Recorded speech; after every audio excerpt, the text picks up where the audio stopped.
Andre Mitchell checked his watch for the 7th time in 20 minutes. The restaurant buzzed with conversation and clinking glasses around him, but at his table, there was only silence and an empty chair. He adjusted his navy suit jacket and tried not to look at the other diners who kept glancing his way with pity. 40 minutes late. His blind date was 40 minutes late. His phone vibrated on the white tablecloth. Another work email. Something about the quarterly reports. He ignored it. For once in his 34 years, Andre had decided to put business aside and try something his assistant Donna had been pestering him about for months. Dating. Real dating.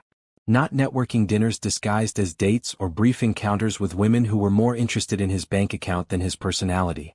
Donna had set him up with someone she knew from her church. She's perfect for you, Donna had insisted. Sweet, hardworking, genuine. Nothing like those society types you usually meet. Andre had been skeptical, but he trusted Donna's judgment. She'd been with his company since the beginning, back when he was coding software in his college apartment and eating ramen for every meal. Now here he sat, alone, probably stood up, feeling like a fool. The waiter approached for the 3rd time. Sir, would you like to order, or would you prefer to wait a bit longer? Andre opened his mouth to say he'd take the check and leave, when a small voice interrupted. Are you waiting for someone special? He looked down. A little girl stood beside his table, maybe 5 years old, with dark brown skin, cornrow braids decorated with colorful beads, and the biggest, most curious brown eyes he'd ever seen. She wore a bright yellow sundress with white flowers on it. Andre found himself smiling despite his disappointment. I was supposed to meet someone for dinner, yes. Is she your girlfriend? No, we've never actually met before. The little girl's eyes widened. So she might be a stranger?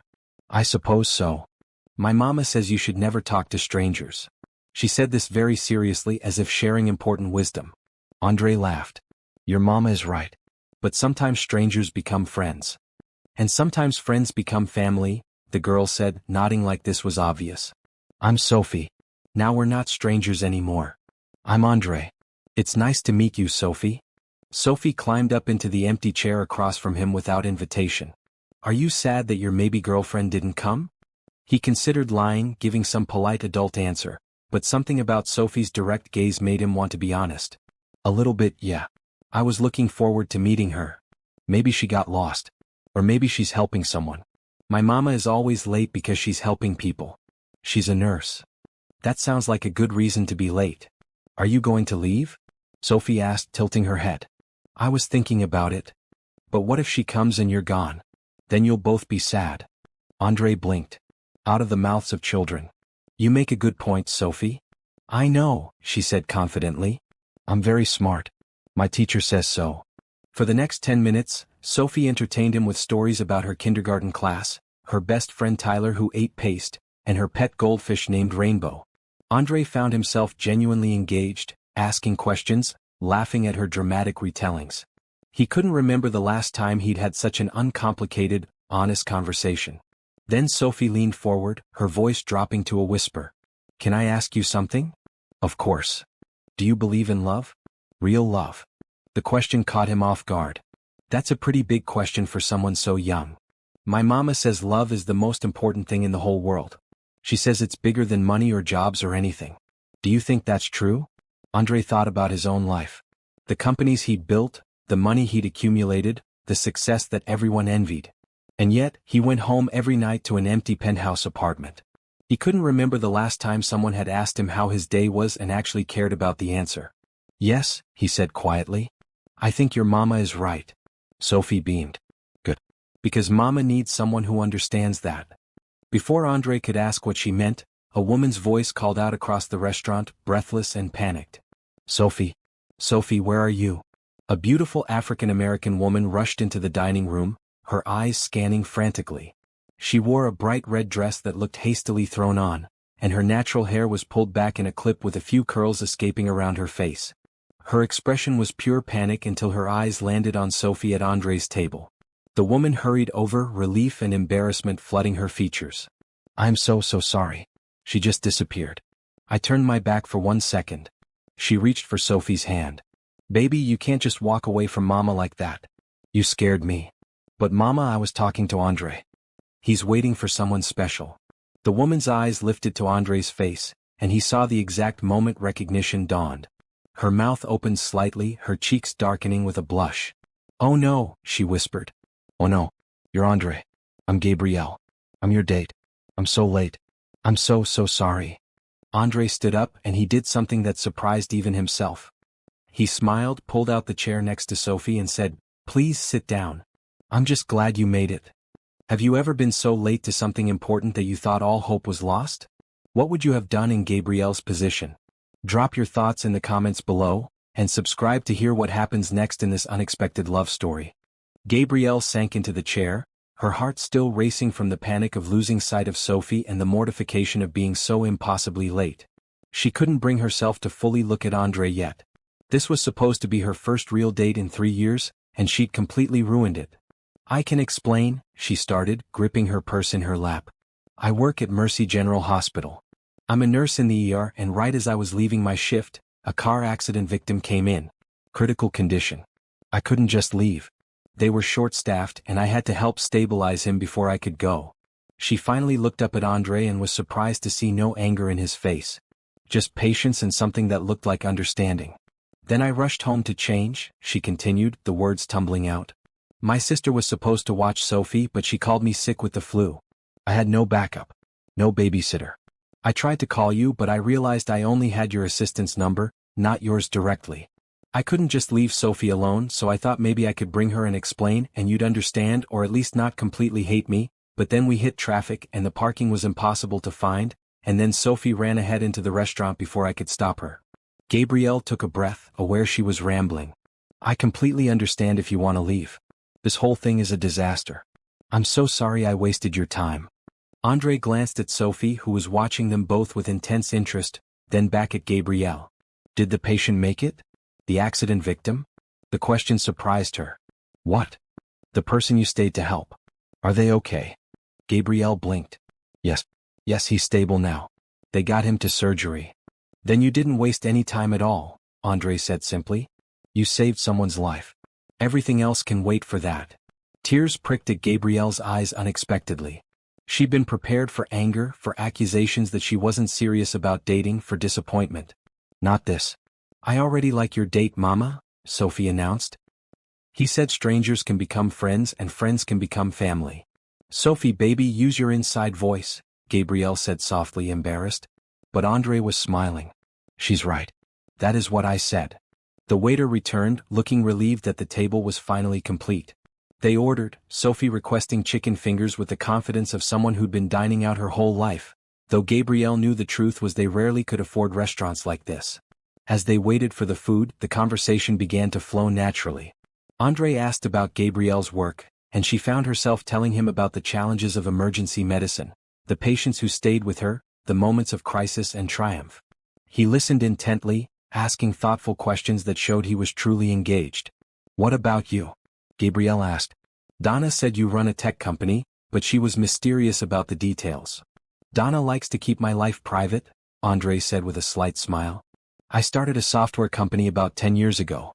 We develop security systems for hospitals and businesses, actually. The kind of thing that runs in the background, keeping data safe. That's important work.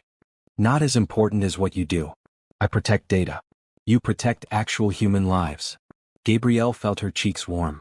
It had been so long since someone had really seen her work as valuable. Her ex-husband had always complained that nursing meant irregular hours and modest pay, as if that somehow diminished its worth. Sophie, who had been coloring on the paper placemat the waiter had given her, suddenly piped up. "Mama works really hard. Sometimes she comes home so tired she falls asleep in her work clothes. But she always reads me a story before bed, even when she's sleepy." "Sophie," Gabrielle said gently, mortified. But Andre's expression had softened. "That's because your mama loves you very much." "I know," Sophie said matter-of-factly. "She tells me every single day."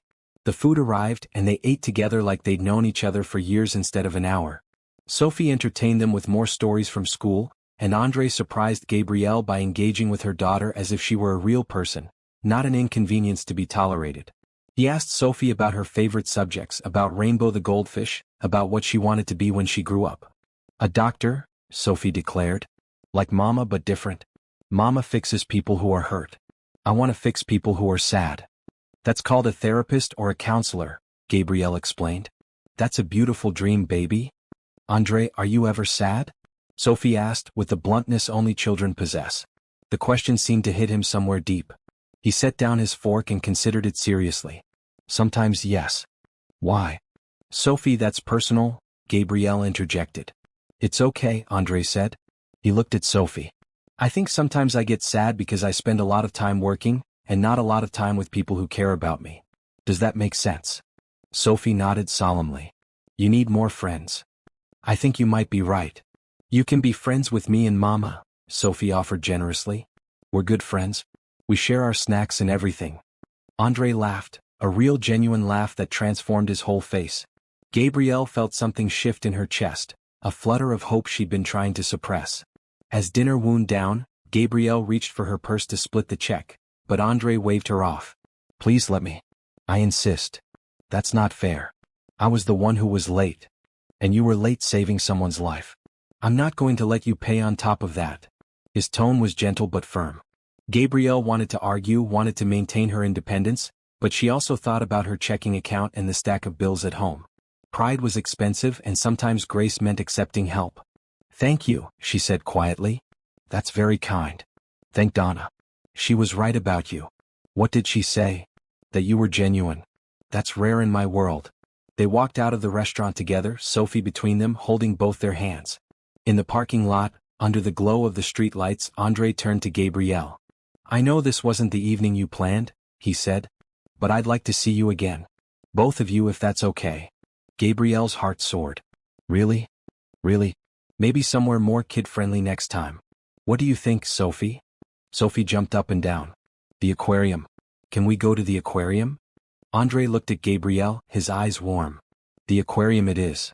As they drove home that night, Sophie chattering happily in the back seat, Gabrielle let herself believe that maybe, just maybe, good things could still happen. That kindness still existed. That love, real love, might be possible after all. 2 weeks passed in a blur of text messages, phone calls, and a growing sense of possibility that Gabrielle hadn't felt in years. Andre had been true to his word. The day after their dinner, he'd texted to ask how her shift went. The next day, he'd sent flowers to the hospital with a note that said, for someone who saves lives and raises an amazing daughter. Gabrielle had cried in the break room, and Tanisha, her best friend and fellow nurse, had demanded the full story. Now, on a sunny Saturday afternoon, they stood in front of the city aquarium. Sophie bounced on her toes with excitement, wearing a bright blue dress that matched the ocean theme. Andre had insisted on driving them in his car, a sleek black sedan that Sophie had declared fancy but nice. I've never been here before, Sophie announced as they walked through the entrance. Never? Andre looked genuinely surprised. Gabrielle felt a familiar pang of guilt. Admission is expensive and with our budget. She trailed off, not wanting to explain the financial tightrope she walked every month. Andre's expression softened with understanding, not pity. Well, today you get to see everything. What do you want to see first, Sophie? The sharks. They spent the next hour moving through the exhibits. Andre was surprisingly knowledgeable about marine life, explaining facts about different species while Sophie pressed her nose against the glass tanks. Gabrielle watched them interact and felt her guarded heart opening wider. Andre didn't treat Sophie like a burden or an obligation. He genuinely enjoyed her company, listened to her endless questions and responded with patience and humor. At the touch pool, where visitors could gently touch rays and small sharks, Sophie hesitated. The water looked dark and intimidating. It's okay if you don't want to, Gabrielle said, always protective of her daughter's feelings. But Andre knelt down beside Sophie. Tell you what. I'll go first and you can see it's safe. Then if you want to try, I'll be right here with you. He rolled up his sleeve and slowly put his hand in the water. A ray glided past and he gently stroked its smooth back. See? They're very gentle. Sophie bit her lip, considering. Then she reached out her small hand. Andre guided it into the water, staying close. When a ray swam past and Sophie's fingers brushed it, her whole face lit up with wonder. Mama, I did it. I touched a ray. Gabrielle's eyes misted. These moments, these small victories of childhood, meant everything. And Andre had helped make it happen. They stopped at the cafe for lunch. While Gabrielle went to the counter to order, Andre and Sophie sat at a table near the window overlooking a massive tank filled with tropical fish. Sophie swung her legs and studied Andre carefully. After a long moment of silence, she spoke in a quiet voice. Andre? Yes. Do you like my mama? Andre met her serious gaze. I like her very much. Like. The way grown-ups like each other when they want to be together all the time? He smiled at her phrasing. Yes, Sophie. Like that. Sophie nodded, processing this information. Then she glanced toward the counter where Gabrielle stood in line, and leaned forward to whisper. Are you going to marry her? The question hit Andre like a physical force. His heart started pounding. They'd only known each other for 2 weeks. It was too soon, too fast, completely illogical. And yet, sitting here with this little girl who looked at him with such hope, watching Gabrielle across the room as she smiled at something the cashier said, Andre realized something terrifying and wonderful. He could see it. He could actually see a future with them. That's a pretty big question, Andre said carefully. I know. But I want to know. Sophie's eyes were intense, searching his face. Because Mama has been sad for a long time. Since my daddy left. She doesn't think I notice, but I do. She cries sometimes when she thinks I'm asleep. And now she smiles again. Because of you. Andre felt his throat tighten. Sophie. I pray every night, Sophie continued, her voice wobbling slightly. I pray for a daddy who will love us. Not just Mama but both of us. Someone who will stay. Do you think God heard my prayers? Before Andre could respond, before he could sort through the tangle of emotions rushing through him, Gabrielle's voice broke the moment. Sophie, Andre, I got us pizza and lemonade. She approached the table carrying a tray, her smile bright, completely unaware of the conversation she just interrupted. Sophie immediately shifted gears, becoming animated about the lunch options, but she shot Andre one more meaningful look that clearly said their conversation wasn't over. As they ate, Andre found himself watching Gabrielle more closely. The way she automatically cut Sophie's pizza into smaller pieces without being asked. The way she laughed freely, not the polite social laugh he was used to from the women in his usual circles, but real joy. The way she listened when Sophie talked, giving her daughter her full attention. This was what he'd been missing all his life. This warmth. This realness. This sense of belonging to something bigger than himself. After lunch, they continued through the aquarium. In the jellyfish room, where dim blue lighting cast everything in an otherworldly glow, Gabrielle stood close to Andre. Thank you for today, she said softly. Sophie is going to remember this forever. I'm going to remember it too, Andre replied. Their hands brushed and then Andre did something bold. He took her hand in his, interlacing their fingers. Gabrielle's breath caught, but she didn't pull away. They stood there together, watching the jellyfish drift through the water like dreams, while Sophie pressed against the glass a few feet away, completely absorbed. I'm not very good at this, Gabrielle admitted. Dating. Being vulnerable. Trusting. Neither am I, Andre said. But I'd like to try. With you. She looked up at him, searching his face for any sign of insincerity, and found only honesty. Okay, she whispered. Okay, let's try. Sophie turned around at that moment and saw them holding hands. Her smile was brilliant, and she gave Andre an exaggerated thumbs up that made both adults laugh. As they left the aquarium that afternoon, Sophie walked ahead, clutching the stuffed ray Andre had bought her at the gift shop. Gabrielle walked beside Andre, their hands still linked, both of them thinking about the same thing, how quickly everything could change. How love could sneak up when you least expected it. Sophie looked back at them and called out, Andre, you have to come to my school play next week. I'm playing a flower. I'll be there, Andre promised without hesitation. And Gabrielle knew in that moment that he meant it. That this man who'd started as a blind date might actually be the answer to prayers she hadn't even dared to speak out loud. The weeks that followed the aquarium trip blurred together in the best possible way. Andre became a fixture in their lives, so seamlessly integrated that even Sophie stopped remarking on his presence and simply expected him to be there. He showed up at Gabrielle's apartment one Tuesday evening after she'd texted him about a particularly brutal 12-hour shift. She'd mentioned being too tired to grocery shop, just an offhand comment, not a request for help. But when she got home, bags of groceries sat outside her door with a note. You save lives. The least I can do is make sure you're fed. Call me when you wake up. Inside the bags were fresh vegetables, fruit, chicken, pasta, and even Sophie's favorite cereal, the one with the marshmallows that Gabrielle usually said was too expensive. There were also ingredients for Gabrielle's favorite comfort meal, her grandmother's chicken stew, a detail she'd mentioned once in passing. The fact that he'd remembered made her chest ache with gratitude. True to his word, Andre had attended Sophie's school play. He'd sat in the audience beside Gabrielle, watching their little girl stand on stage in a flower costume made from poster board and pipe cleaners. When Sophie saw him in the crowd, her whole face had lit up, and she'd waved so enthusiastically that she'd nearly dropped her petals. After the show, Andre had brought flowers for Sophie, real ones, and told her she was the most convincing flower he'd ever seen. Sophie had declared it the best day of her life. Now, a month into whatever this relationship was becoming, Gabrielle sat in the break room at the hospital with Tanisha, picking at a salad while her friend studied her with knowing eyes. "You're glowing," Tanisha said. "It's disgusting." Gabrielle laughed. "I'm not glowing. I'm tired." Mrs. Patterson in room 4 kept trying to pull out her 4 all night. "You're glowing," Tanisha repeated. "And you smile at your phone every 5 minutes. That man has you completely hooked. He's different, T. He's not like anyone I've ever met." Tanisha's expression turned serious. "I know you think that now, Gabby. But men like Andre Mitchell don't stay with single mothers from the South Side. They have fun, they play house for a while, and then they move on to someone from their own world." The words stung because they echoed Gabrielle's own deepest fears. "That's not fair. You don't even know him." "I know his type. Rich, successful, powerful. They don't commit to women with complications. And baby, you and Sophie are complications. Don't call my daughter a complication. You know what I mean."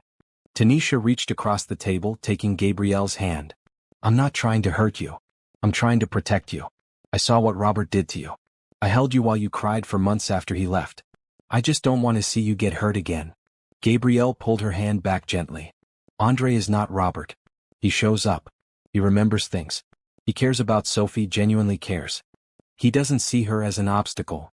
"For now," Tanisha said quietly. Before Gabrielle could respond, her phone buzzed. A text from Andre. "Sophie told me she wants to learn to ride a bike. I found a park with a good bike trail. Are you free this Saturday?" Gabrielle showed the text to Tanisha. "Does that sound like someone who's going to disappear?" Tanisha sighed. "I hope not, Gabby. I really hope not." On Saturday they met at the park. Andre arrived with not one but 2 bikes, a small pink one with training wheels for Sophie, and a comfortable cruiser for Gabrielle. "You didn't have to buy bikes," Gabrielle protested, though her heart swelled at the gesture. "I know I didn't have to. I wanted to." Andre knelt down to adjust Sophie's helmet. "Besides, every kid should learn to ride a bike." They spent the afternoon on the trail. Andre ran alongside Sophie, one hand on her seat, encouraging her as she pedaled. When she fell once, scraping her knee, he was there immediately with band-aids from a first aid kit he'd thought to bring. He cleaned the scrape gently while Gabrielle held Sophie, and then he made her laugh by putting a band-aid on his own knee too, "So we match." Later, while Sophie played on the nearby playground, Gabrielle and Andre sat on a bench together. "Can I tell you something?" Andre said, his voice serious. Gabrielle tensed. Here it came. The "this is moving too fast" speech. The "you're great but" conversation. "Okay. I had a lonely childhood," Andre began. "My parents were wealthy, successful people. They gave me everything money could buy, the best schools, expensive toys, trips around the world. But they were never really there. My father was always at the office. My mother was always at some charity event or social function.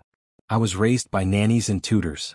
He looked out at the playground where Sophie hung upside down from the monkey bars, giggling. "I learned early that love was conditional. That it came with expectations. Good grades, proper behavior, the right college, the right career path. I built my company partly to prove to them I could succeed, and partly to create something that was entirely mine." Gabrielle listened, her heart aching for the boy he'd been. "I dated women who fit into my world," Andre continued. "Society types who knew the right things to say at dinner parties, who looked good in photographs, who wanted the status that came with my name. But none of it felt real. None of them saw me. Just the money, the success, the image." He turned to face Gabrielle fully. "And then I met you. You who showed up late to our first date because you were saving someone's life. You who works yourself to exhaustion because you care so much about your patients. You who would rather struggle financially than compromise on what matters. And Sophie who asks me real questions and expects honest answers." Tears pricked Gabrielle's eyes.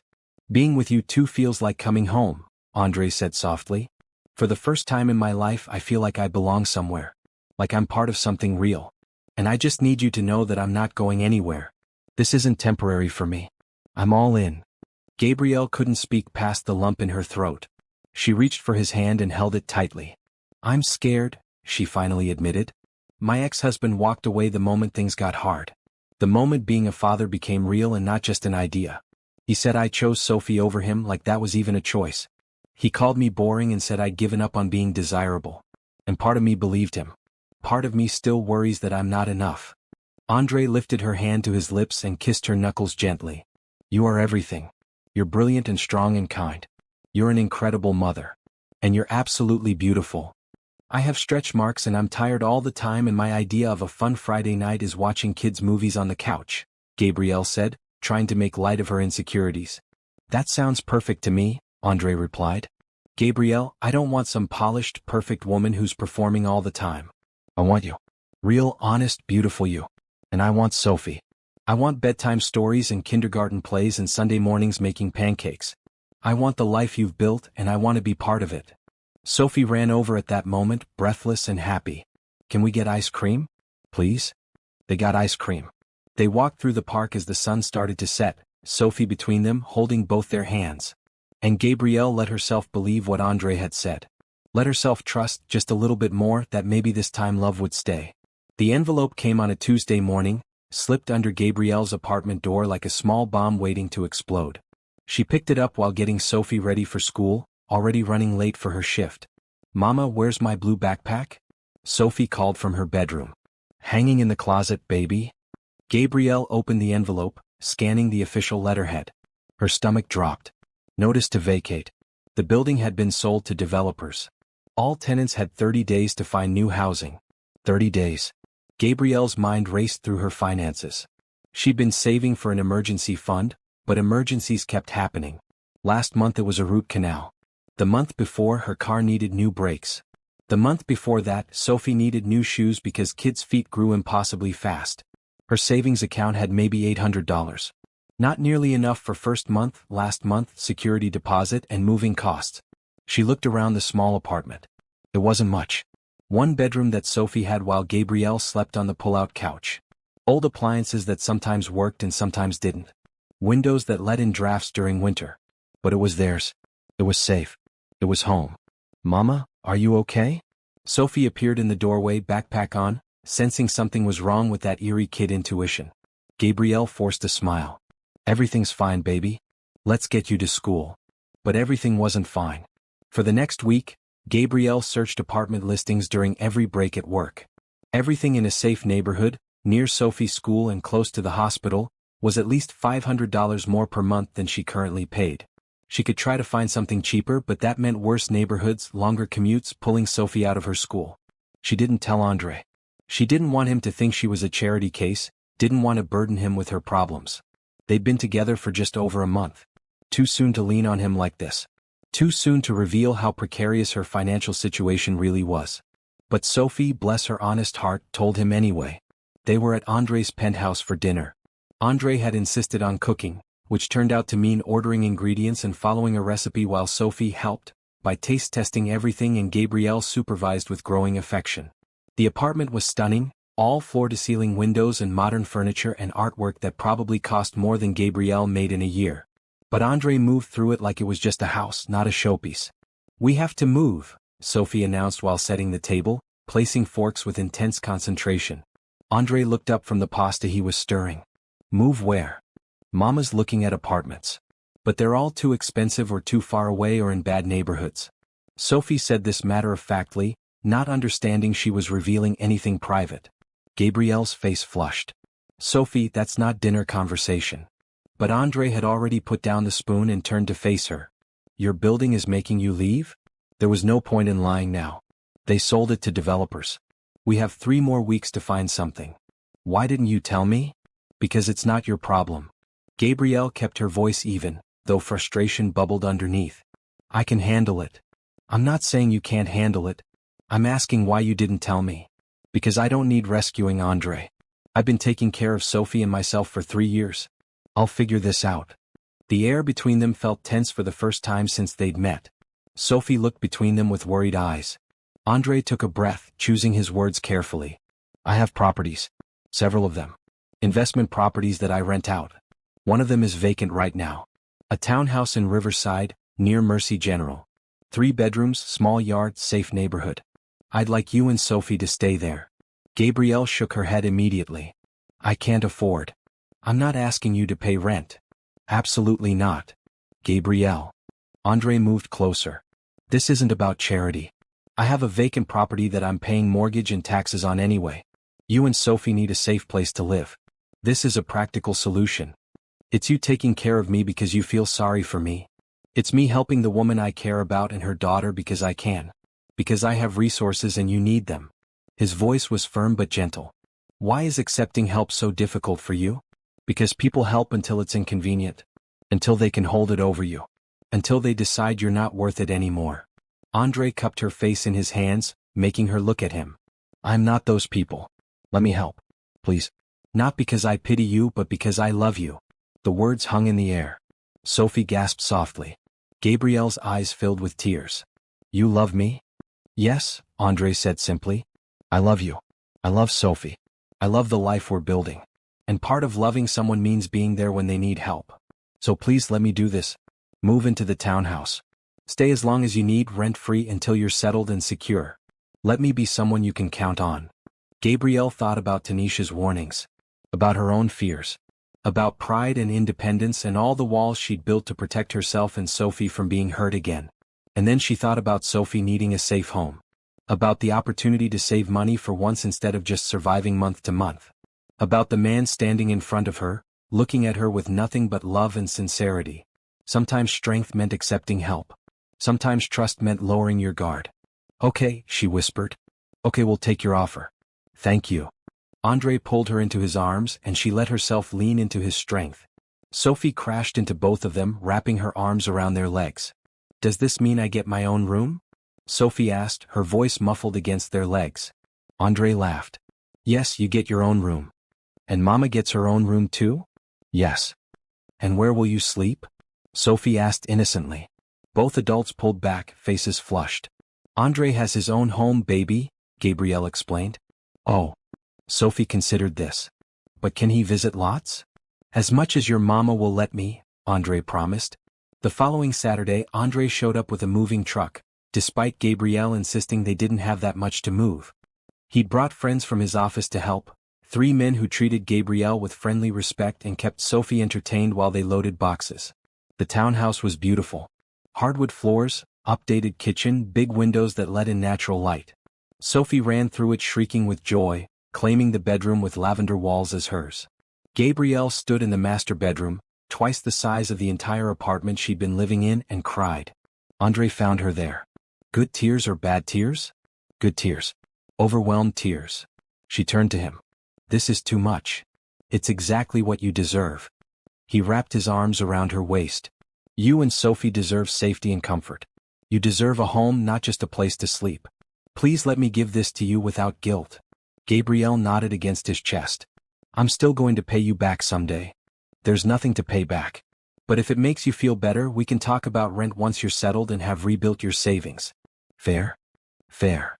That night, after everything was moved in and Andre's friends had left, the 3 of them ordered pizza and ate it sitting on the floor of the living room because the furniture hadn't been fully arranged yet. Sophie fell asleep between them, exhausted from the excitement. Andre carried her to her new bedroom and Gabrielle tucked her in. As they stood in the doorway watching Sophie sleep, Gabrielle reached for Andre's hand. Thank you, she said softly. For all of this. For seeing us. For caring. Thank you for letting me in, Andre replied. For trusting me. As he left that night, Gabrielle stood in the doorway of their new home and let herself believe in something she'd stopped believing was possible. That some people stayed. That some love was real.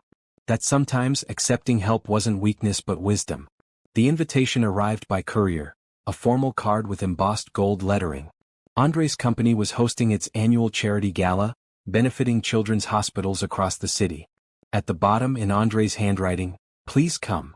I want everyone to meet the 2 most important people in my life. Gabrielle held the invitation with trembling hands. A gala. The kind of event where women wore designer gowns and everyone knew which fork to use and conversations revolved around stocks and summer homes in the Hamptons. The kind of event where a nurse from the South Side would stick out like a sore thumb. You'll be beautiful, Tanisha said, helping Gabrielle try on dresses in her bedroom while Sophie watched from the bed. And you're dating a billionaire. You belong there as much as anyone. Dating isn't the same as belonging, Gabrielle muttered, examining herself in a green dress. These people are going to take one look at me and know I don't fit. So what? Let them look. Tanisha zipped up the back. You're smart, you're accomplished, you save lives for a living. You have nothing to be ashamed of. Gabrielle knew her friend was right, but knowing something intellectually and feeling it emotionally were two different things. She thought about Andre's world, the one she'd glimpsed in his penthouse and in the casual way he spoke about business deals worth millions. She thought about her own world, double shifts and discount groceries and stretching every dollar. Mama, you look like a princess, Sophie declared, bouncing on the bed. The green dress did look good. Simple but elegant, hitting just below the knee with a neckline that was classy without being boring. Gabrielle had found it at a consignment shop, and Tanisha had altered it to fit perfectly. You think Andre will like it? Gabrielle asked Sophie. Andre likes you in anything, Sophie said with the confidence of someone who'd watched him look at her mother with obvious affection for weeks now. The night of the gala, Gabrielle's stomach twisted with nerves. Andre picked her up in a town car, wearing a tailored black suit that probably cost more than her monthly salary. When he saw her, his face transformed. You look stunning, he breathed. You clean up pretty well yourself. In the car, Andre took her hand. I should warn you. My parents will be there tonight. Gabrielle's stomach dropped. Your parents? The ones you haven't really spoken to in years? We speak. Briefly. Formally. Usually about business. Andre's jaw tightened. They know about you. I told them. They're not warm people, Gabrielle. They're going to judge you based on metrics that don't matter. Where you went to school, who your family is, what your pedigree looks like. Please don't let them make you feel small. That's a lot of confidence in someone you're warning me about. I know you. You're strong. But my mother in particular can be cruel without raising her voice or changing her expression. I just want you to be prepared. The gala was held at the Grand Plaza Hotel, in a ballroom that looked like something out of a movie. Crystal chandeliers, white linens, flower arrangements that probably cost more than Gabrielle's rent used to be. Women in designer gowns air-kissed each other. Men in expensive suits discussed mergers and acquisitions. Servers circulated with champagne and appetizers that looked like tiny works of art. Gabrielle felt every eye turned toward them as they entered. She lifted her chin and kept her hand steady in Andre's. Andre Mitchell. A man in his 60s approached, hand extended. Wonderful event as always. Thank you, Senator Bradford. May I introduce Gabrielle Anderson? The senator shook her hand warmly and they made small talk. Then more people approached. Business partners, company executives, clients. Andre introduced her to each one, his hand never leaving the small of her back, his pride in her evident. Some people were genuinely warm. Others looked through her like she was invisible. Gabrielle smiled through it all, made polite conversation, and tried not to feel like she was performing in a play she hadn't rehearsed for. Then Andre's parents arrived. Gabrielle saw them across the room, an older couple dressed impeccably, moving through the crowd with the ease of people accustomed to being important. Andre's father, Richard Mitchell, was tall with gray hair and sharp eyes. His mother, Patricia Mitchell, was thin and elegant, her face carefully maintained, her posture perfect. Here we go, Andre muttered. He led Gabrielle toward them. Mother. Father. Andre's voice was polite but distant. I'd like you to meet Gabrielle Anderson. Patricia's eyes swept over Gabrielle in one long, assessing look that felt like an X-ray. How do you do?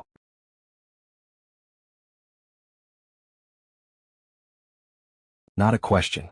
A statement. Cold as ice. It's nice to meet you both, Gabrielle said, extending her hand. Richard shook it briefly. Patricia merely nodded, her hands remaining clasped in front of her. Gabrielle is a nurse at Mercy General, Andre said, something defiant in his tone. How noble, Patricia said, the word dripping with condescension. Emergency room? Yes. That must be quite demanding. Long hours, I imagine. Difficult to maintain any sort of social life. I manage, Gabrielle replied evenly. And you have a child? Patricia continued as if reviewing a resume. A daughter, Andre mentioned. Yes, Sophie. She's 6. And the father? Mother, Andre warned. But Gabrielle answered. Not in the picture. It's just Sophie and me. Patricia's lips pressed into a thin line. I see. Andre darling, might we have a word? Privately? Anything you need to say, you can say in front of Gabrielle. Very well. Patricia's voice remained pleasant, but her eyes were ice. I'm merely wondering if you've considered the implications of this relationship. You're a public figure. Your associations matter. And while I'm sure Miss Anderson is perfectly lovely in her own sphere, one must consider appropriate matches. Breeding matters, Andre. Background matters. These are not small things. The words hung in the air like poison. Gabrielle felt her face flush with humiliation and anger.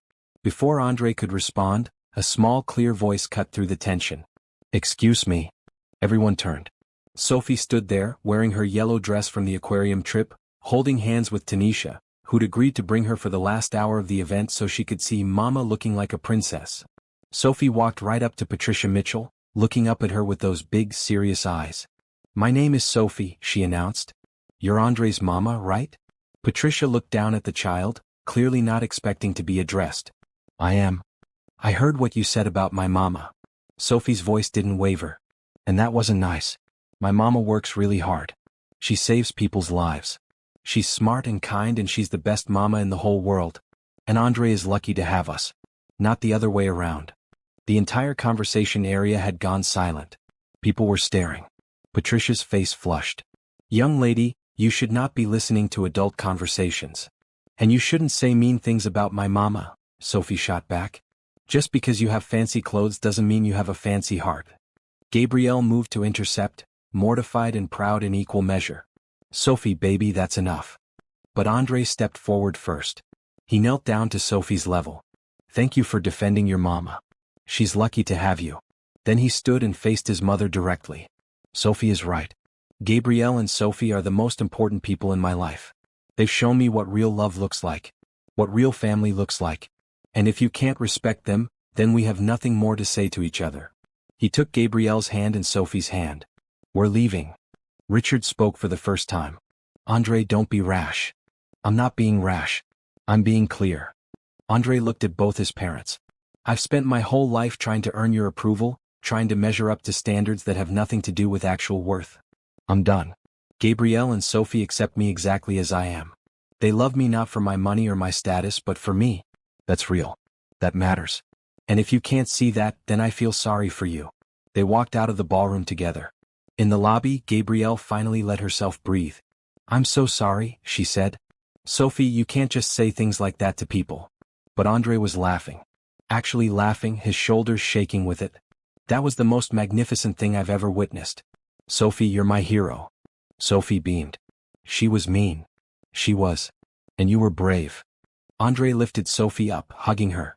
Then he set her down and pulled Gabrielle close. "I meant what I said in there. You and Sophie are my family. My choice. And no one gets to make you feel less than what you are." Tanisha wiped her eyes. "Y'all are making me emotional. Can we get ice cream now? I feel like this moment calls for ice cream." They got ice cream. They sat in a diner still wearing formal clothes, eating sundaes and laughing about the look on Patricia Mitchell's face. Sophie fell asleep in the booth, exhausted from her big moment. As Andre carried Sophie to the car later, Gabrielle walked beside him, her heart full. He'd chosen them. Publicly, definitively, without hesitation. In front of everyone who mattered in his world, he'd chosen them. Maybe Tanisha had been wrong. Maybe some love really did stay. If you're moved by Andre's choice to stand up for love over status, hit that subscribe button so you don't miss what happens next. Drop a comment telling me what you would have said to Patricia. Sophie's 6th birthday approached like a bright spot on the calendar. She'd been marking off days with colored markers, counting down with the excitement only children possess for their special day. Gabrielle sat with her daughter on the couch in their townhouse living room one evening, flipping through party planning ideas on her tablet. "What kind of cake do you want, baby? Chocolate? Vanilla? Rainbow?" "Rainbow," Sophie said decisively. Then she paused, her expression turning serious. "Mama, can I tell you something?" "Of course. You can tell me anything." Sophie twisted her fingers together, a gesture she did when she was nervous. "I know you'll get me presents and cake and everything. But that's not really what I want." Gabrielle set down the tablet, giving Sophie her full attention. "Okay. What do you want?" "I want Andre to be my daddy. For real." The words hit Gabrielle in the chest. She'd known Sophie loved Andre, had seen their bond growing stronger every day. But hearing it stated so plainly, so hopefully, made her heart ache. "Sophie, sweetie, those things take time. Andre and I are still figuring out our relationship. But you love him, right?" "Yes," Gabrielle admitted softly. "I do love him. And he loves us. He said so." "He did." But love and marriage are complicated grown-up things. Sophie's eyes filled with tears. I just want a family, Mama. A real family like other kids have. I want a daddy who stays, who comes home every day, who doesn't leave. Her voice broke. Why did my other daddy leave? Gabrielle pulled Sophie into her arms, her own eyes stinging. Oh baby. That wasn't your fault. It was never your fault. Your biological father left because he wasn't ready to be a parent, not because of anything you did or didn't do. Some people aren't strong enough for real love. Is Andre strong enough? I think so. Yes, I really think so. Then why can't he be my daddy now? Why do we have to wait? Because I need to be sure. Not for me but for you. I need to be absolutely certain he's not going anywhere so you don't get hurt. Sophie pulled back, wiping her eyes. I'm already sure, Mama. I've been praying about it. Every night. And I think God already said yes. We're just waiting for the grown-ups to figure it out. Despite everything, Gabrielle had to smile. You're very wise for 6 years old. I know, Sophie said, with her usual confidence returning. So can we invite Andre to my party? Of course we can. What Gabrielle didn't know was that Andre had been having his own conversations. He'd been meeting with his lawyer, asking questions about adoption procedures. He'd been talking to Tanisha, asking for her blessing and her help. He'd been carrying a small velvet box in his pocket for 2 weeks, waiting for the right moment. The day before Sophie's birthday, Andre met with Tanisha at a coffee shop downtown. You know she talks about you constantly, right? Tanisha said, stirring her latte. Sophie, that girl thinks you hung the moon. The feeling is mutual, Andre replied. So you're really serious about this? About marrying Gabrielle and becoming Sophie's father? I've never been more serious about anything in my life. Tanisha studied him for a long moment. I need to know you understand what you're signing up for. Gabrielle has been hurt before. Badly. She's rebuilt herself and Sophie from nothing. If you're going to propose, if you're going to become part of that family, you can't leave. Not when things get hard. Not when the novelty wears off. Not ever. I know. Do you though? Because right now everything is exciting and new. But marriage is hard work. Parenting is harder. There will be days when Sophie throws tantrums. Days when Gabrielle is too tired to be romantic. Days when money is tight or someone gets sick or life just feels heavy. You need to be in it for all of that, not just the good parts. Andre met her eyes steadily. I grew up in a house full of money and completely empty of love. I know the difference now. Gabrielle and Sophie have shown me what real family looks like. The hard parts don't scare me. Being without them scares me. Going back to that empty penthouse every night, to a life that looks successful but feels hollow, that's what scares me. Tanisha's expression softened. Okay, I believe you. She pulled out her phone. Sophie's been asking for a princess party. Here's what we're going to do. They spent the next hour planning, and by the end of it, Andre felt the weight of the ring box in his pocket and thought about the future he was about to ask for. Sophie's birthday dawned sunny and perfect. The party was held at the townhouse, the backyard decorated with pink and purple balloons and streamers. A dozen children from Sophie's school ran around playing games. Gabrielle had made the rainbow cake herself, each layer a different color, and Sophie had declared it the most beautiful cake in the history of cakes. Andre arrived carrying an enormous gift, wrapped in shiny paper with a gigantic bow. But it wasn't the gift Sophie cared about. The moment she saw him, she ran and jumped into his arms. You came. I wouldn't miss it for the world, Andre said, hugging her tight. Happy birthday, Sophie. Are you having fun? He asked later, watching her play with her friends. It's the best birthday ever, Sophie declared. Then she lowered her voice. But it would be even better if you were my real daddy. Andre knelt down to her level. Sophie, what if I told you I'm working on that? Her eyes went wide. Really? Really? But I need your help with something. Can you keep a secret? Sophie nodded eagerly. Andre told her the plan, and Sophie's smile could have lit up the entire city. As the party wound down and parents came to pick up their children, the sun began to set. Gabrielle started cleaning up, but Andre stopped her. Wait. Sophie and I have something we want to show you. Show me what? Come with us.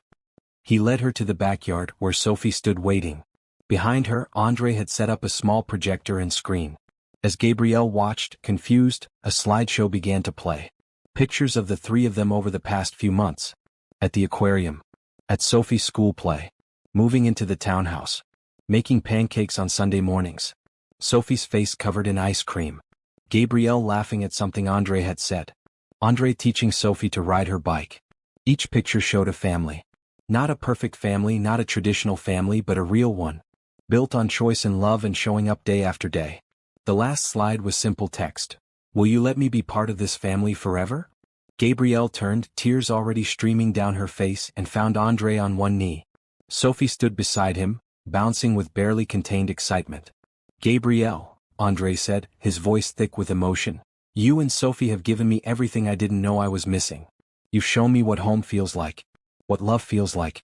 I want to wake up in this townhouse every morning. I want to help Sophie with her homework. I want to hold your hand through every hard shift at the hospital. I want to be there for dance recitals and parent-teacher conferences and sick days and celebrations. I want all of it. The beautiful parts and the difficult parts. Everything. He pulled out the ring, a simple diamond that caught the last rays of sunlight. Will you marry me? Before Gabrielle could answer, Sophie tugged on Andre's sleeve. You forgot my part. Andre laughed through his own tears. You're right. Sophie, I have a question for you too.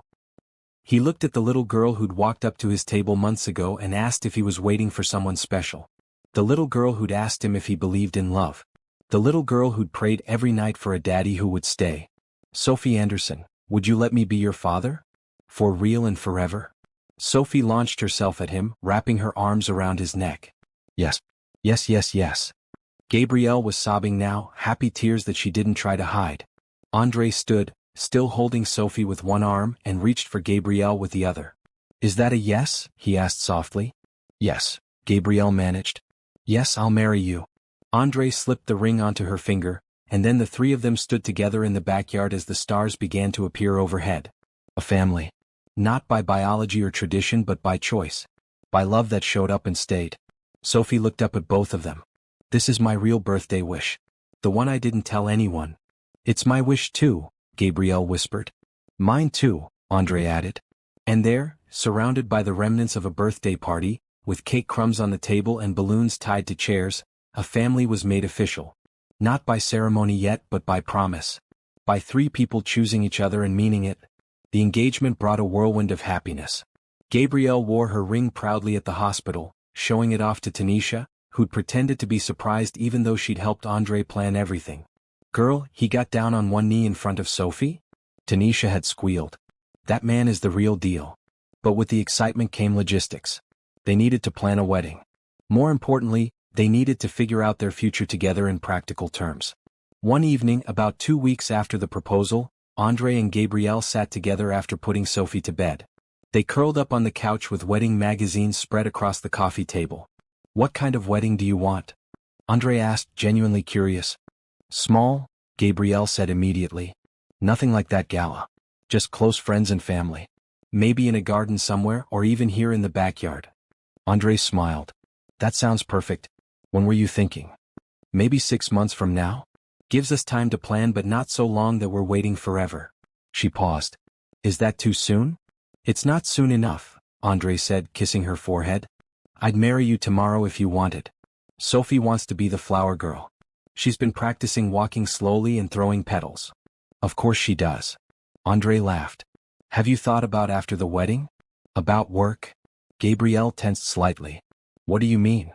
I mean you work yourself to exhaustion at the hospital. 12-hour shifts, sometimes doubles. You're amazing at what you do but it takes a toll. I can support us financially. If you wanted to cut back on hours or even take some time off, you could. Andre. Gabrielle pulled back to look at him. I appreciate what you're saying but I love my job. Those patients need me. I'm not going to stop working just because I'm marrying someone successful. I'm not asking you to stop. I'm asking if you want to have the option. To work because you want to, not because you have to. She considered this. I want to keep working. But maybe not quite as many hours. Maybe I could switch to 3 12-hour shifts instead of 4 or 5. Spend more time with Sophie. With you. With our family. That sounds like a good balance. But I want to contribute financially, Gabrielle insisted. I don't want to be dependent. Andre took her hands. Everything I have is about to be ours. But I understand wanting your own income. What if we set up a joint account for household expenses, but we each keep our own accounts too? You can save your money, spend it how you want, invest it. Whatever makes you feel secure. You do that. Of course. Gabrielle, I don't want you to feel trapped or dependent. I want you to feel free. Say, loved. She kissed him, deep and grateful. I really am going to marry you. Good, because I already told my assistant to start looking at venues. They laughed together and then spent the next hour making plans. Small ceremony. Simple reception. Sophie would be flower girl. Tanisha would be maid of honor. They'd write their own vows. But the next day, Andre went to visit someone else who needed to be part of the planning. Sophie herself. He picked her up from school, which he'd started doing once a week to give Gabrielle a break.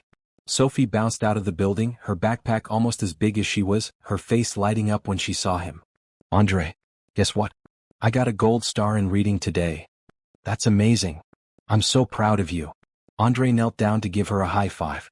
Hey, can we go somewhere to talk? Just you and me? Is something wrong? Sophie's face clouded with worry. Nothing's wrong. I promise. I just want to talk about some important stuff. They went to Sophie's favorite ice cream place, the one with the big waffle cones and rainbow sprinkles. Once they were settled at a table, Sophie with her usual chocolate chip flavor and Andre with vanilla, he began. Sophie, you know I love you, right? I know. I love you too. When I marry your mama, I want to adopt you officially. That means I would legally be your father. You'd be Sophie Mitchell. My daughter. Forever. Sophie's eyes went wide. Forever, forever? Forever, forever. I'd be your dad in every way. Not just someone who loves you and takes care of you, but officially, legally, your dad. What about my other dad? My biological dad. Andre chose his words carefully. He would have to agree to give up his parental rights. Your mama's lawyer is already working on that. He hasn't been part of your life, so it's likely he'll agree. But even if there are complications, even if it takes time, I'm going to be your dad. The paperwork is just making it official. Sophie was quiet for a moment, processing. Then she asked, will I call you Dad? Do you want to? Yeah, I think so. But maybe I'll practice first. Like, sometimes I'll say it when we're alone, and then when it feels normal, I'll say it all the time. That sounds like a perfect plan. Dad? Sophie whispered, trying it out. Then louder, Dad. Andre felt his eyes sting. Yeah, Sophie? This is real, right? You're not going to change your mind? Never. I'm all in. You're stuck with me. Sophie grinned, a chocolate chip-covered grin that was the most beautiful thing Andre had ever seen. Good. As they finished their ice cream, Sophie swung her legs under the table. Dad. Yes. When you marry Mama, are we going to live in your big penthouse? Actually, I was thinking I'd move into the townhouse with you and your mama. Would that be okay? Really? You want to live with us? More than anything. But your place is so fancy. And the townhouse is home. That's where you and your mama are. That's where I want to be. Sophie nodded approvingly. That's the right answer. Over the next few weeks, Andre quietly began moving his belongings from the penthouse to the townhouse. He kept his work clothes and important documents, but everything else, the expensive art and designer furniture, he donated or put in storage. Gabrielle protested at first, saying the townhouse was too small for all his things. I don't need things, Andre had replied. I need you. I need Sophie. I need Sunday morning pancakes and bedtime stories and coming home to people who actually care if I had a good day. Everything else is just stuff. He set up a small home office in the spare bedroom upstairs. He hung pictures of the three of them on the walls. He learned where Gabrielle kept the coffee mugs and how Sophie liked her sandwiches cut and what time bedtime really meant versus what time Sophie would try to negotiate for. He became part of the routine, the rhythm, the daily life of being a family. One Saturday afternoon, Andre sat on the floor of Sophie's room, helping her organize her overflowing collection of books. Gabrielle walked past the doorway and stopped, watching them together. Sophie was reading titles out loud, Andre was making jokes about the characters, and both of them were laughing. This was what she'd prayed for during all those lonely nights after her ex-husband left. This feeling of completeness. This sense of rightness. Not someone sweeping in to rescue her, but someone choosing to be part of the beautiful, messy, ordinary life she'd built. Tanisha had been wrong. Some men did stay. Some love was real. Some people chose family not because they had to, but because they wanted to. Andre looked up and caught Gabrielle watching. He smiled, that soft smile that was just for her and Sophie, and her heart filled to overflowing. They were going to be okay. More than okay. They were going to be happy. The wedding planning moved forward with a mix of excitement and practicality. They chose a date 6 months after the engagement. A Saturday in May when the weather would be perfect and the garden at the Botanical Gardens would be in full bloom. Gabrielle's wedding dress was simple and elegant, found at a local bridal shop with Tanisha's help. Ivory lace with a flowing skirt, nothing too formal or expensive. Sophie's flower girl dress was bright purple with sparkles, chosen by Sophie herself with the declaration that every princess needs sparkles. Andre's lawyer had been working on the adoption papers. The private investigator had tracked down Gabrielle's ex-husband Robert in another state. To everyone's relief, Robert had signed the papers giving up his parental rights without argument. He'd moved on, started a new family, and apparently had no interest in the daughter he'd abandoned years ago. "It hurts," Gabrielle had admitted to Andre when they received the signed documents. "Not for me but for Sophie. That her biological father cares so little. Then I'll care twice as much," Andre had promised. "I'll make sure she never doubts for a second that she's loved." The week before the wedding, Andre officially moved the last of his things into the townhouse. His penthouse sold quickly to a young entrepreneur who appreciated the modern aesthetic. Andre didn't even feel nostalgic about leaving it. "It was never home," he told Gabrielle. "It was just an address. This is home."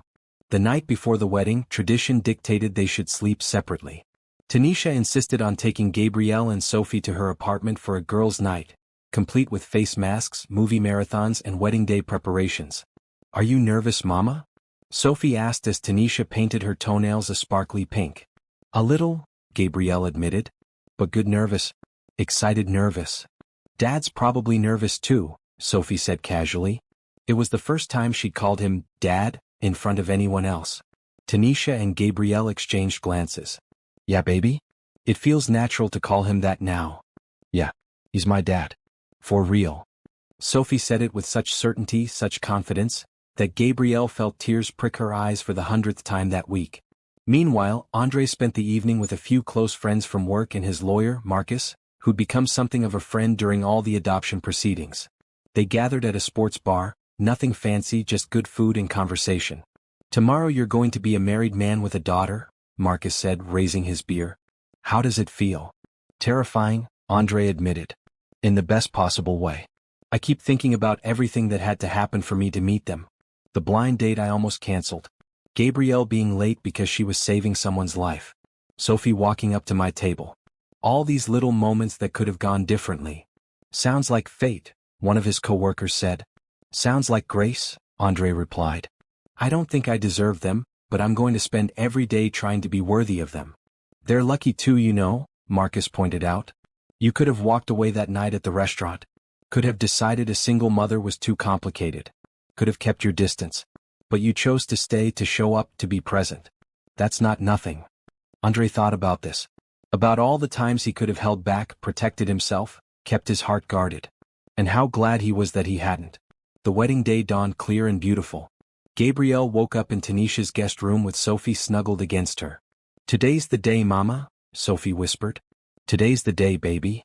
They spent the morning getting ready. Tanisha did Gabrielle's hair and makeup, keeping it simple and natural. Sophie wore her sparkly purple dress and practiced her flower girl walk in the hallway approximately 50 times. At the botanical garden, under an arch covered in white roses and green vines, Andre stood waiting.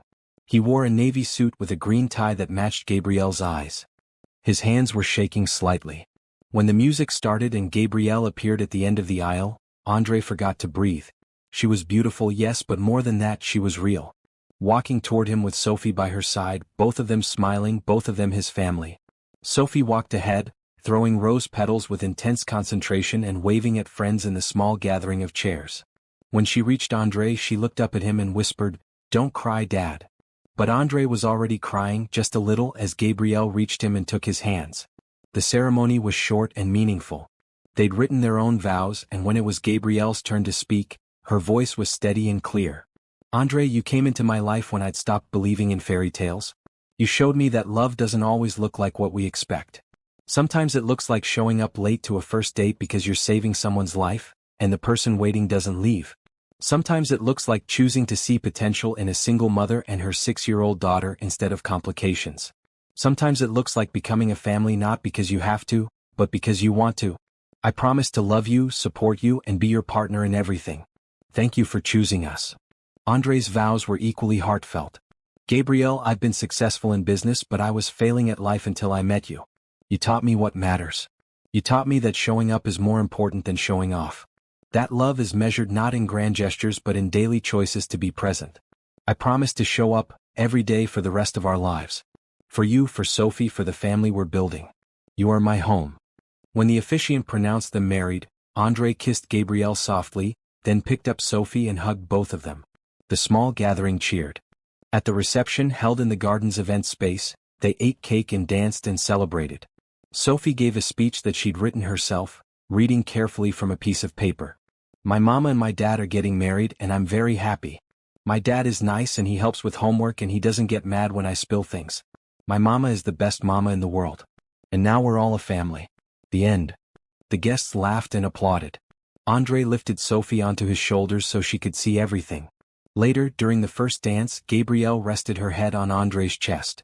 "This is perfect," she whispered. "It really is. I was so scared to trust again. So scared to believe this could be real." "I know. I was scared too. Scared I wouldn't be enough. Scared I wouldn't know how to be a good husband or father. You're going to be amazing at both." The song ended and then Sophie ran up, demanding a dance with both my parents.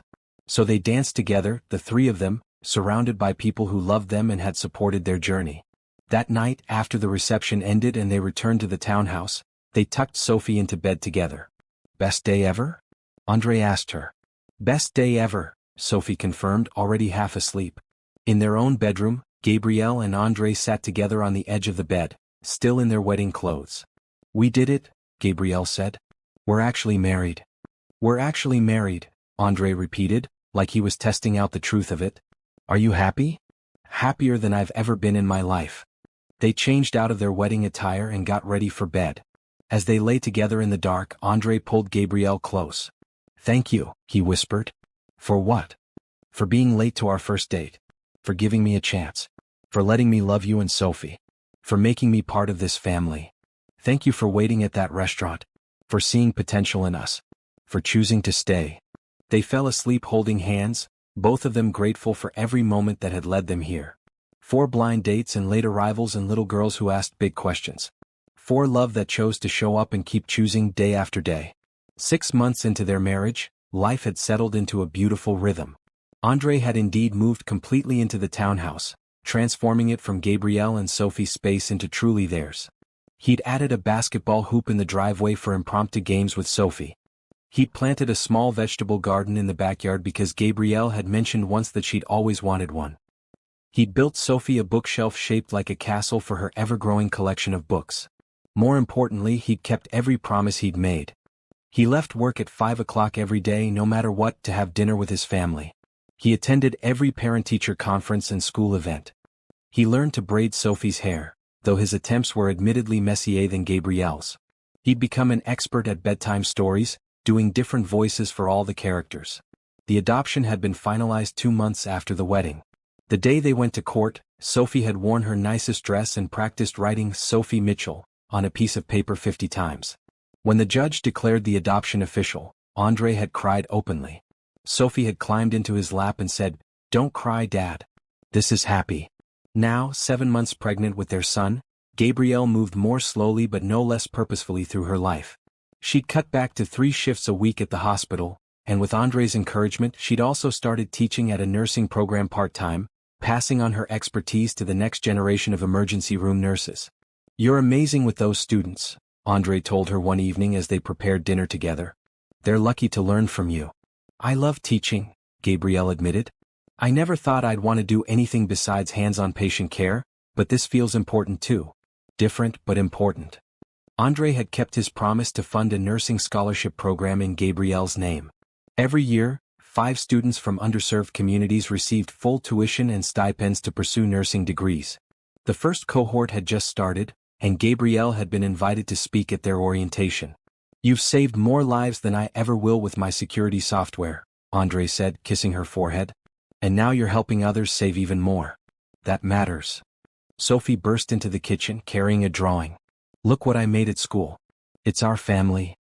The picture showed 4 stick figures, a tall one labeled Dad, a medium one labeled Mama, a small one labeled me, and a tiny one labeled Baby Brother.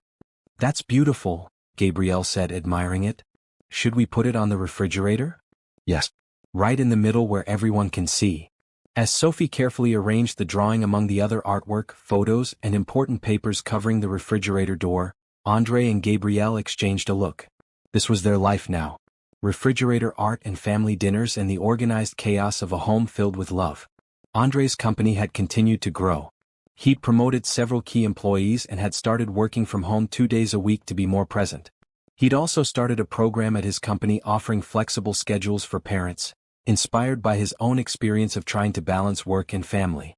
People perform better when they're not stressed about childcare or missing important moments, he'd explained to his board of directors. Taking care of our employees' families means they can take care of our company better. The board had been skeptical at first, but productivity had actually increased. Other tech companies had started reaching out, asking about the program. André had been invited to speak at conferences about work-life balance and family-friendly business practices. A year ago, I would have laughed at the idea of being a spokesperson for work-life balance, André had told Gabrielle. I was the worst at it. And now you're the best, she'd replied. Because you actually understand why it matters. André's relationship with his parents had thawed slightly. Patricia had sent a formal apology letter after the gala incident, though the words had been stiff and clearly difficult for her to write. Richard had called a few times, making awkward attempts at conversation. They'd sent an expensive gift when Sophie's adoption was finalized. They're trying, André had said. It's not much, but it's something. Do you want them to meet the baby when he's born? Gabrielle asked. Maybe. They can be kind and respectful. I'm not going to expose our children to judgment or criticism. But if they genuinely want to be part of our lives, I'm willing to try. Sophie had recently turned 7, though she insisted she was 7.5, because the half year mattered when you were that age. She'd started 2nd grade and had declared her intention to become either a doctor like Mama or a business owner like Dad, or possibly both. You can be whatever you want, André had assured her. The world is wide open for you. Now, on a cool evening in late October, the family prepared for their weekly dinner out. It had become a tradition. Every Friday night, they went out to eat somewhere Sophie chose. She took this responsibility very seriously, researching options and presenting her selection like a corporate presentation. This week, she'd chosen the restaurant where André and Gabrielle had their first date. Are you sure? Gabrielle asked. There are lots of places closer to home. But this is where you met, Sophie insisted. It's special. So they drove to the upscale restaurant downtown. The host recognized them immediately and smiled warmly. Over the past months, they'd become regulars, though now they always had reservations. They were seated at the same table where André had waited that night, where Sophie had walked up and asked if he was waiting for someone special. André looked around, remembering how empty and lonely he'd felt, how close he'd come to leaving. What are you thinking about? Gabrielle asked, reaching across the table to take his hand. About how everything could have gone differently. If I'd left before you arrived. If I'd decided a single mother was too complicated. If I'd kept my walls up. But you didn't, Gabrielle said softly. You stayed.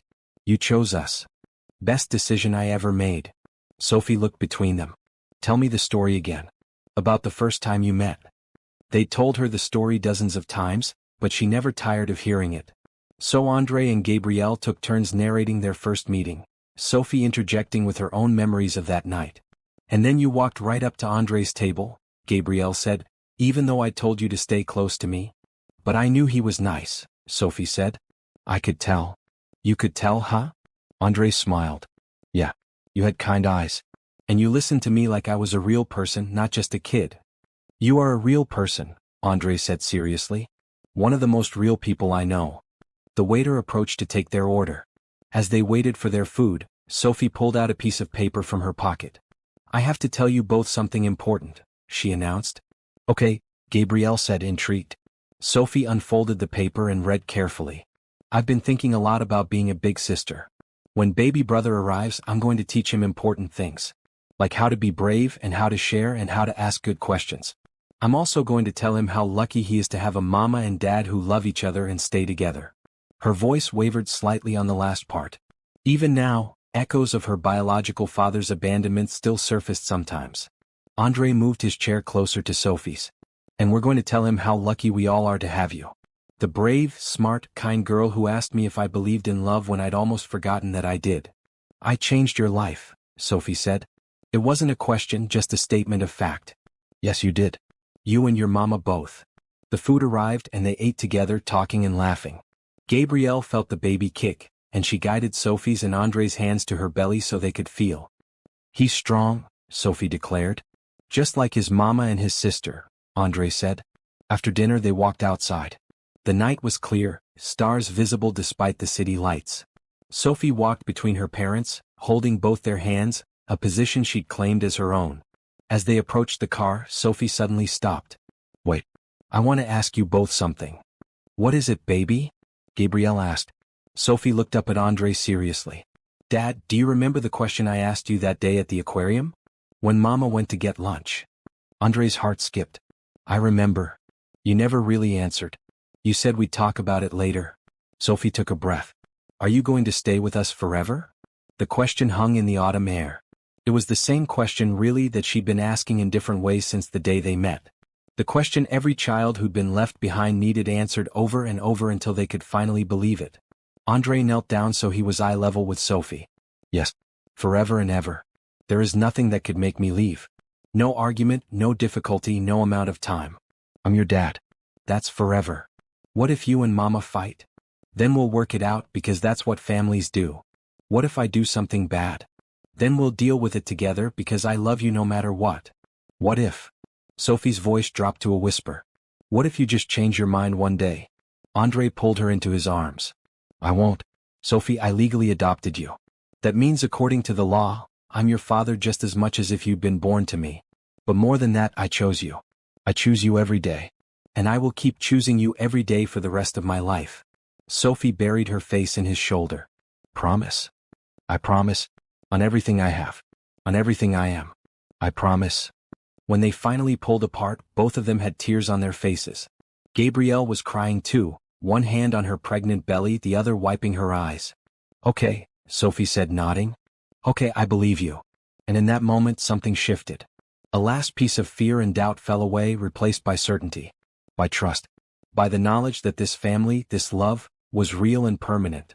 They drove home through the city streets, Sophie chattering about school in the back seat, the crisis moment already processed and released the way children do. Andre and Gabrielle held hands across the center console. Back at the townhouse, they went through the bedtime routine that had become sacred. Sophie's bath, pajamas, brushing teeth, 2 stories, 1 song, kisses and hugs from both parents, night light on, door cracked. Good night, Mama. Good night, Dad, Sophie called as they left her room. Good night, sweetheart, they replied together. In their own room, Andre and Gabrielle got ready for bed. As they lay together in the dark, Gabrielle's head on Andre's chest, his hand resting on her pregnant belly, they reflected on how far they'd come. Are you happy? Andre asked, the same question he'd asked on their wedding night. Happier than I ever thought possible, Gabrielle replied. You? Same. Every day I wake up grateful. Even when Sophie has meltdowns about homework? Even then. Even when I'm too tired to be romantic? Even then. Gabrielle, I meant what I said to Sophie. I choose this. I choose you, I choose her, I choose the baby, I choose this life. The beautiful parts and the hard parts. All of it. We're very lucky, Gabrielle whispered. So many people never find this. I know. And I never take it for granted. They fell asleep holding each other, both of them thinking about the journey that had brought them here. A blind date. A late arrival. A 5-year-old girl with big questions and a bigger heart. Chance or fate or grace, it didn't matter which. What mattered was that they'd all chosen each other.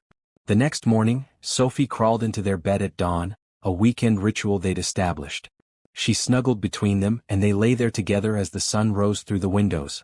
I love our family, Sophie announced sleepily. We love our family too, Andre replied. And that was the truth, the complete and simple truth. They loved their family. The one they'd built together out of hope and faith and showing up day after day. The one that proved love didn't always look like fairy tales, but sometimes looked better. More real. More lasting. This wasn't an ending. It was a beginning. The start of a life filled with ordinary moments that were actually extraordinary because they were shared. Morning coffee and school drop-offs and grocery shopping and dinner conversations. Homework help and bedtime stories and Sunday pancakes and family game nights. A life built not on grand gestures but on daily choices to be present, to be kind, to be there. A life where love wasn't just a feeling but an action, repeated over and over until it became as natural as breathing. They'd all been waiting for someone special that night months ago. Waiting without knowing it, perhaps. But they'd found each other, and in finding each other, they'd found home. The story could have ended a dozen different ways. But it ended like this, with a family of 4 soon to be, with a townhouse full of laughter and love, with a man who'd learned that success meant nothing without someone to share it with a woman who'd learned to trust again, and with a little girl whose prayers had been answered not with perfection but with something better. With people who chose to stay. And they lived not happily ever after, because life is never that simple, but happily, deliberately, gratefully together. Choosing each other. Every single day.